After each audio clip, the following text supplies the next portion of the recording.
Right. So we call it Co-browsify.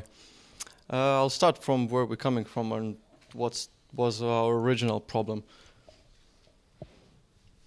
So we have this application called Clume, which is interactive presentation tool with some really useful functionality like gathering data, gathering input and acknowledging what users type or click within application. It's multi-platform, works on anything you would want it to work, and it's being used for pharmaceutical companies. And MedRep would go to a doctor and give him a presentation, let's say about a medicament or any new guidelines or whatever. And Clume would support pharmaceutical company worker, agent rep, and that's what it is. Unfortunately, face-to-face meetings are ultimately going to vanish soon because it's not quite allowed anymore. And we needed some solutions, right? So WebRTC allows video and audio, and we could use that, but it's not quite enough. So we can use our Clume there to provide some questionnaire or some presentations there, and use them both. But we came here and we thought it's not quite enough. We could do more with these two things. So we started from scratch. No, we didn't use Clume here I won't use Clume here for the demo. I'll show what Co-browsify is and what can it do. So idea is to run our code on two websites, and a code essentially would catch JavaScript events like input, scroll, click, change, redirect somewhere, anything what happens in a browser on a web page. And could be used for some use cases there. So could be used for, let's say on a NHS symptom checker, you would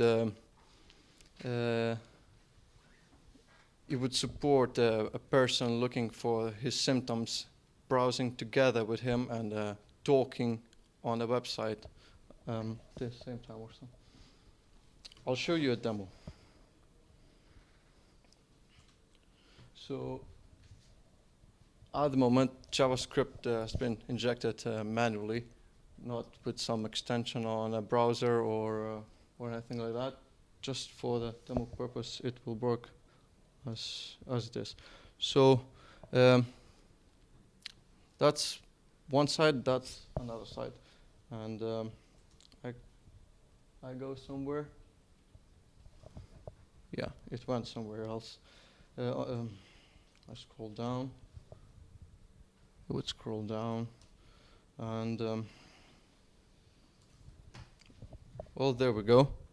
That's happening, and using Matrix Synapses server running on Amazon Web Cloud, on web server, and yes, messages are being exchanged over Matrix chat room. Unfortunately, I couldn't get the WebRTC bit embedded in. Basically, I just couldn't manage to inject everything I needed for WebRTC communication to happen on some added on top div or something like that. But that's temporary. I just need more time.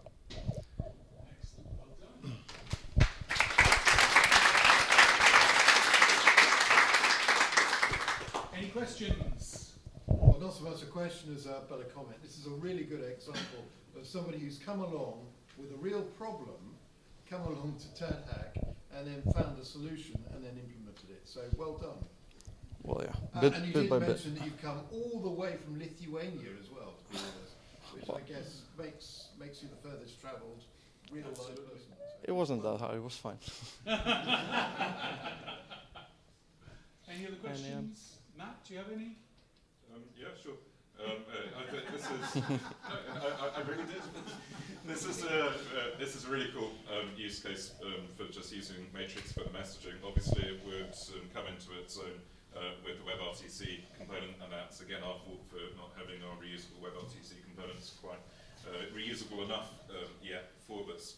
But the really cool thing from my perspective on using Matrix for this is the discovery for who you're sharing your screen with could be anybody in the Matrix system.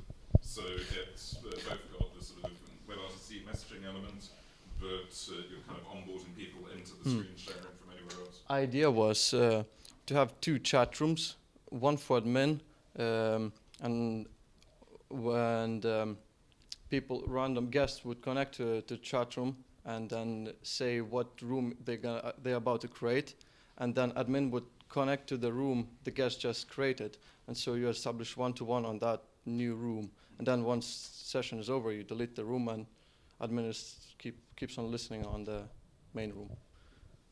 I think it's really cool. So what happens if somebody is actually actively doing something on the co-browsing session? So if I scroll down on that and then you scroll up on that, who wins?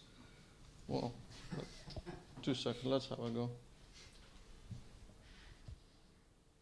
Maybe just should be the last one to send the message where to go. You know. So it's absolute, not relative. The scroll, for example. I think it's scroll top. Oh.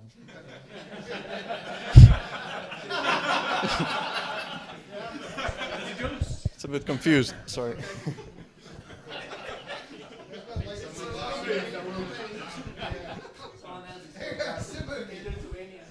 Okay, this was excellent again. Thank you so much.